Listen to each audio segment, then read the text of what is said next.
Lions. You can't take the Detroit Lions out of the boy. I don't trust Matthew Stafford at all. I like the Arizona Cardinals to come away with a victory and advance to the next round. Okay, we made the picks, and I am firm on the picks. But just for fun, let's take a look at these matchups because everybody, whether it's for gambling purposes, whether it's for entertainment purposes, everybody's always looking for the upset. And I gave you a couple there. I told you I like the Niners to beat the Cowboys. Told you I like the Cardinals to get by the Rams. But let's look at a couple of other of these matchups and figure out the legit possibilities of seeing an upset. We know we're probably going to see at least one or two. I'm picking two. But you look at these matchups, and anything is possible. All these teams are in the playoffs for a reason. But you look at like the Bengals and Raiders. And again, kudos to the Raiders for getting into the playoffs. They've had a very trying season. It's hard for me to envision a scenario where the Raiders beat the Bengals. Now, injuries can change things. Look, Joe Burrow goes out early in the first quarter, all bets are off. But you take injuries and things like that out of the equation, I have a hard time envisioning the Raiders beating the Bengals. So I don't really see the Bengals being that much of an upset candidate here on Wild Card Weekend. The Bills, look, as good as the Bills are at times, New England has beaten them once this year. I don't think it's out of the realm of possibility that they could do it again. I do like Buffalo, of course, but, that one, it's possible. I would put that in the not likely category, though. Again, barring injury, I don't see a scenario where the Eagles are beating Tampa Bay.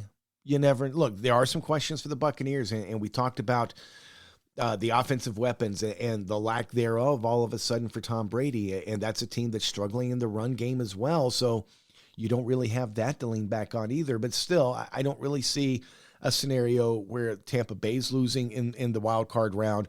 We talked about the Niners-Cowboys matchup, and I did pick the Niners to pull the upset here.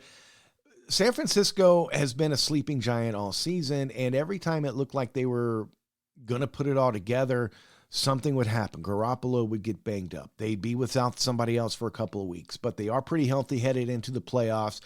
Garoppolo, is a solid quarterback. Even if you don't love Jimmy Garoppolo, and look, I'm not going to try to sell you that he's Aaron Rodgers, that he's Patrick Mahomes, that he's a guy like that. But he is considerably more than serviceable.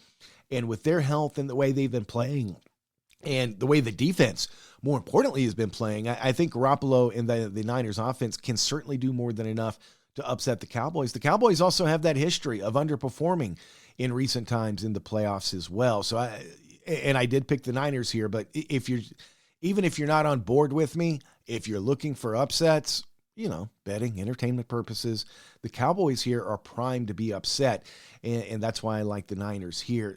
The Chiefs, assuming the team bus doesn't crash on the way to the stadium, there's not a scenario out there where Kansas City's losing to the Steelers. Sorry, Pittsburgh fans. Sorry, Ben Roethlisberger. It just ain't happening. The Monday night game, and this is where I had the other upset, where I picked the Cardinals to beat the Rams. This one, in a lot of ways, it really wouldn't be that much of an upset. Now, the Rams are 4-point favorites here, so obviously, technically, it is an upset. But we know what the Cardinals can do. The problem for Arizona, we also know what they have done, and probably more importantly, haven't done over the last half of the season, where they've struggled mightily. Now, having said that, they're still 11-6, but the Rams, despite their 12-5 record, they've had their struggles as well. And I just think Matthew Stafford might be a better passer than Kyler Murray.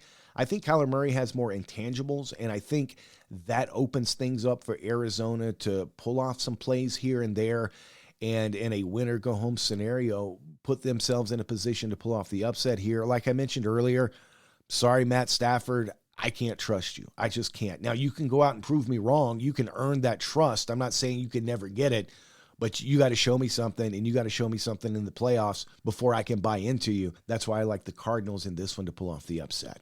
All right, agree, disagree?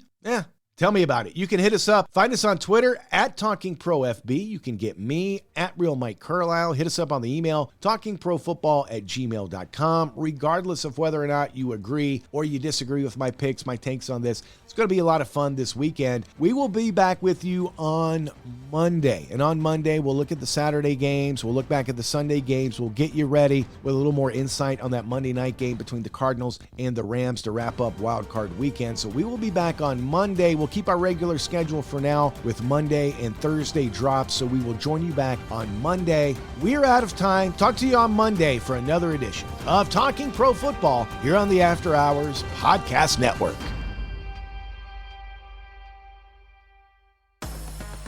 Love combat sports?